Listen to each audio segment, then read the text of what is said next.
Привет, друзья! Сегодня я буду говорить с вами о Нагиме Ескалиевой, о ее значительном вкладе в музыкальную культуру Казахстана. О Димаше, о его влиянии на казахстанскую и на мировую музыку мы говорили из передачи в передачу. О том, что Димаш неожиданно ворвался в музыкальную индустрию со своей философией мира, добра, добропорядочности, счастья, мы с вами говорили. И то, что он перевернул все наше понимание о музыке также. Димаш показал нам, что поп-индустрия Казахстана не может существовать в параллели с музыкой. Поп-индустрия Казахстана требует внимания к себе. Без поддержки государства ей невозможно развиваться.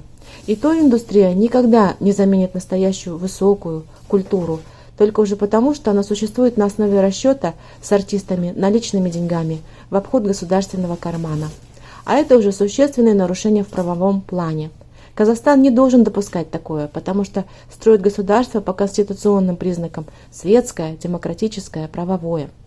Давайте поговорим о Нагиме Ескалиевой, о ее отношении к той индустрии, о ней самой, о ее вкладе в музыкальную культуру большой страны Казахстан. Если вы думаете, что Нагима Ескалиева на отдыхе, она редко появляется на большой сцене с концертами, то вы очень сильно ошибаетесь. Никогда Нагима Ескалиева таковой не была. И мало того, она, как и многие ее коллеги, певцы, музыканты, артисты, которые хорошо чувствуют сегодняшнее состояние, негативные тенденции культуры Казахстана, говорят об этом в передачах на казахстанских каналах. Нагима Ескалиева – народная артистка Казахстана. Она, кстати, самая последняя из числа тех, кому присуждалось это звание. После нее это звание больше не присваивалось никому. Нагима Ескалиева утверждает, то, что ей буквально все с большим трудом давалось. С огромным опозданием было присвоено звание народной артистки Казахстана. После 10 лет ее побед на серьезных международных конкурсах. Она постоянно чувствовала сильнейшую конкуренцию, и это понятно. Конкурентная среда – это мощный толчок к развитию любого общества. Что имеет в виду Нагима Ескалиева? Она имеет в виду грязную, плохую конкуренцию в музыкальной сфере Казахстана. Давайте посмотрим интервью Нагимы Ескалиевой в некоторых программах. Поэтому для меня это было возмутительно. Я Несмотря согласен ни с вами на полностью. что, была конкуренция, есть какие-то моменты, но если этот человек достоин вообще, ее имя написано золотыми буквами в нашей казахстанской энциклопедии И не музыкальной. только. Да, и не только В Союзе. казахстанской, конечно. Потому что была Роза Рымбаева, потом была София Ротару, потом была Пугачева. Так сказал Андрей Малахов. Интересно. Вот так вот. У вас с песнями интересная история, которая повторяется. Вы поете песню, потом ее исполняет кто-то другой, и эта песня в основном становится... София Ротару, я все песни перепевала. То есть вот есть такие певцы вторые, понимаете ли. Вот там была такая Чепрага, она тоже была вторая. Точно так же, когда Пугачева и там Ротару, Рымбаева, Нет, Ескалиева. вот да, у меня история... Хочу спросить про историю с Алией. Это как получилось? Вы первая исполнительница этой эпохальной песни «Алия». Вы же уже все это уже написано во все стороны было. Я хочу от вас услышать. Я боюсь. Что это такое? А вдруг меня сейчас опять осудят? Мы вас не пустим в Инстаграм. Это абсолютно точно. Был какой-то конкурс, то ли патриотической песни, то ли еще чего. Это было в Целинограде. Я тогда спела эту песню, но вырезали из эфира, потому что я была в короткой юбке, типа. И тут же показывают, это какая-то передача была, и тут же показывают Розу Рымбаеву, она тоже в короткой юбке стоит. То есть это была политика чья-то. Меня хотели просто отрезать вообще. Вам перекрывали кислород. Абсолютно. Какой-то продюсер, как вот сейчас это некоторые делают. Абсолютно хорошо ты сказал. Мне перекрывали кислород. Меня не включали в правительственные концерты, меня не включали какие-то юбилейные концерты, которые проходили на уровне правительства в Москве, где-то по Советскому Союзу. За что, как вы думаете? Потому что я городская, я здоровая, я, понимаете ли, ну никакая типа. Ну вообще меня как-то не воспринимали. Если бы не Москва, конечно, если бы не конкурс песни по жизни, я бы, наверное, до сих пор бы еще вылазила. Как насчет песни «Жанана»? Кто спел ей эту песню первый? Вы или Махпал Жунусова? Здрасте! Я просто уточняю сейчас, кто первый спел эту песню. Это моя песня. Первую я ее спела на Тамаше. В Целинограде опять-таки. Ее написал специально для меня Куат Шальдибаев. Кстати, вот там еще есть Анна Штара. Ты не нашел эту песню? Тоже Куата Шальдибаева. Очень красивая. Ой, ты ее не слышал? Ты найди ее где-нибудь. там в этом. Я приеду к вам домой и все скопирую у вас. Ты Все, это- что у вас это- есть. Кто-то должен хранить данные, вы этим не занимаетесь. Нет, у меня ее нету. Это А. я первая исполнительница. Она ее спела на Азе Даусы как Да. конкурсную вещь. И там версия совершенно другая. И она более современная. А здесь у меня было в таком органном, вот это как будто орган. Это вот настолько это было действительно, что это мама, это красота, это тепло, это душа, это степь. Там был только орган. А эта запись сохранилась в этой версии? У вас есть она? Да, Есть? да. Здорово. Тогда мы обязательно ее как-нибудь послушаем. Но то, что было, то было. И по большому счету Нагима Искалиева должна была сохранить неприязнь к своим конкурентам по цеху. Но она выше всех этих предрассудков. Послушайте, как она заступилась за народную артистку Казахской ССР Розу Рымбаеву, когда кто-то затравил Розу Рымбаеву за высказывание в адрес Ернара Айдара. Вы недавно буквально Розу Конешину выгораживали и защищали, когда в соцсетях на нее стали нападать за то, что она певца Ернар Айдар, как-то вот что-то о нем Ну, сказала. Тимур, это нормально, но есть, мы же только в начале нашей передачи говорили о том, что есть такое выражение. Есть, и что? Есть борцы, которые выступают на конкурсах, такие как Димаш, такие вот как Адам, вот сейчас вот Айдынка у нас выступил, потом есть ребята, которые поют, которые зарабатывают деньги.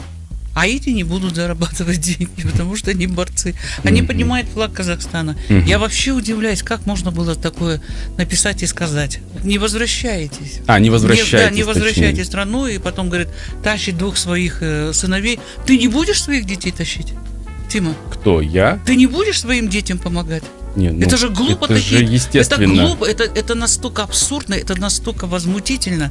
Для меня это был просто шок, когда я это услышала, и когда мне задали такой вопрос. Это говорит о том, что Нагима Искалиева человек великодушный.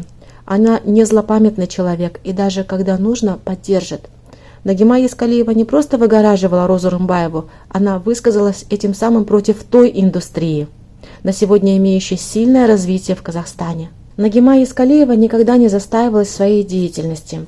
Она выпустила в свое время, а если быть точнее, в 1980 и в 1989 годах 2 больших альбома.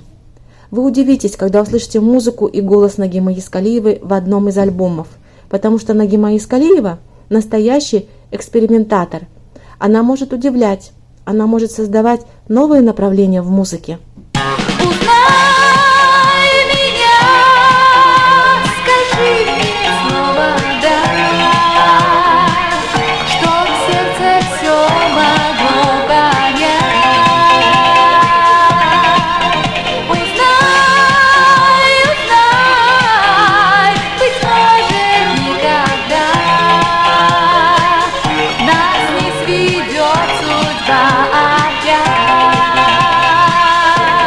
Какая песня, какой голос. Что ты еще хочешь от меня? Я много чего хочу. Я вообще удивляюсь, конечно, своему голосу. Просто удивляюсь. Тогда. Вы понимаете, я когда показываю молодежи, я говорю, ребята, потому что вас многие молодые, совсем молодые, знают только как члена жюри разных конкурсов. Я говорю, вы понимаете, что это за талант вообще? Вы слышали когда-нибудь? И не слышали? Не слышали. Не знают. И эти новомодные направления, когда-то созданные мамой, подхватывает сейчас ее сын Диас Аблаев. Сейчас он не менее популярен, чем его мама. Он может петь в разных жанрах поп-музыки. Это и прекрасные мелодии романтических песен, это и песенки в шутливой форме, а-ля Филипп Киркоров. Он такой же экспериментатор, как и его мама. Но что бы он ни делал, он всегда чувствует ответственность перед своей мамой, перед людьми и перед собой, ведь мама – народная артистка Казахстана. Почему я не раз употребляю слово «мода» в отношении Нагимы Искалиевой? Потому что Нагима Искалиева постоянно была на гребне модных течений в эстрадной музыке. И сама одна модница из модниц. Модель по внешним параметрам, прекрасно поющая и танцующая, в свое время, будучи еще совсем молодой, направила все свои взоры и устремления на ансамбль «Гульдер». И она в итоге стала позже ведущей солисткой, а затем уже певицей популярной, находящейся в первых рядах казахстанской эстрады.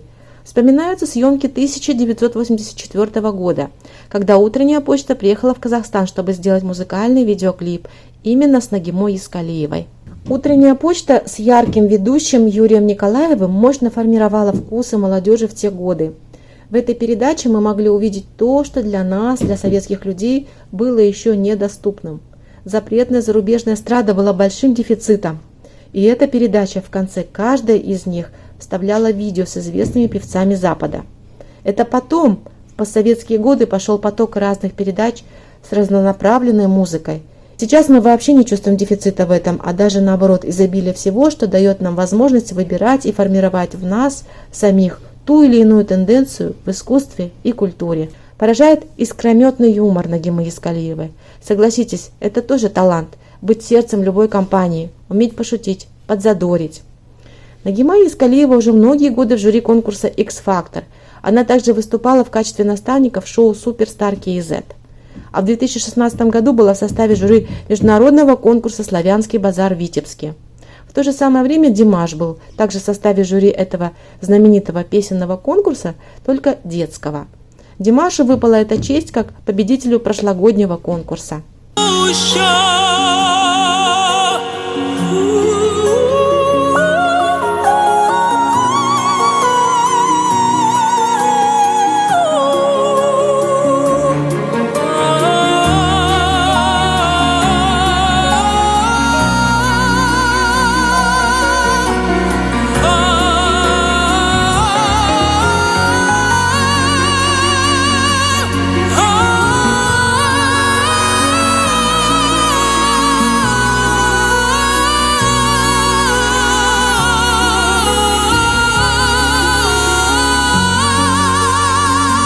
Почему я подчеркиваю то, что Нагима Ескалиева постоянно в составе жюри различных конкурсов?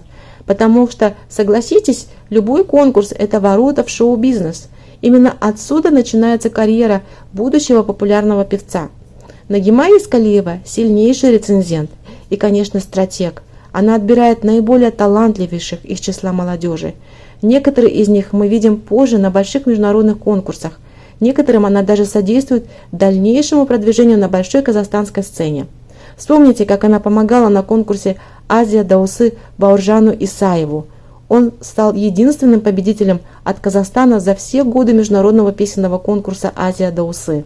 Это был 1996 год. А Нуржан Керменбаев, который стал победителем конкурса «Суперстар KZ» в 2006 году, на тот момент ему было всего 17 лет. Сейчас Нуржан пишет музыку и делает это профессионально. Также он пробует себя в качестве продюсера, помогая молодым талантам пробиться в отечественном шоу-бизнесе. Для нас Нагима Хабдун, Жасырмай Нурсинежох, это недосягаемая звезда, которую мы мечтали увидеть, все участники. Это правда. 13 лет назад вы мне открыли дорогу и поддержали меня. Я не просто пришел сегодня вас хвалить, я хотел бы поблагодарить от всей души. Спасибо вам большое. Вы повлияли на судьбу многих людей и поддержали, и сегодня они состоялись многие. В том числе и я. В конце концов, Нагима Ескалиева открыто говорит, почему ее пассивность связана напрямую с состоянием культуры, творчества Казахстана. Триумфального возвращения великого голоса. Нет, есть определенные моменты, потому что я уже, когда еще собиралась несколько лет тому назад сделать сольный концерт, я помню. А зачем? А зачем мне это делать концерты, если его не транслируют? Если их не показывают? Сколько вот у меня такой гениальный концерт был в 2003 году. В 2003 году. Живым оркестром, там, боже мой, там этот клип, который я сняла, Бондарчук снял. А где? Почему не показывают? Я вот хочу сказать вот про Розу тоже. Она каждый год, практически в течение 15-20 лет, каждый год она Шахараду Коктем. И нигде не показывают этот концерт. Вот сейчас, в прошлом году, в августе, мы дали концерт, то есть я участвовала. Огромные деньги.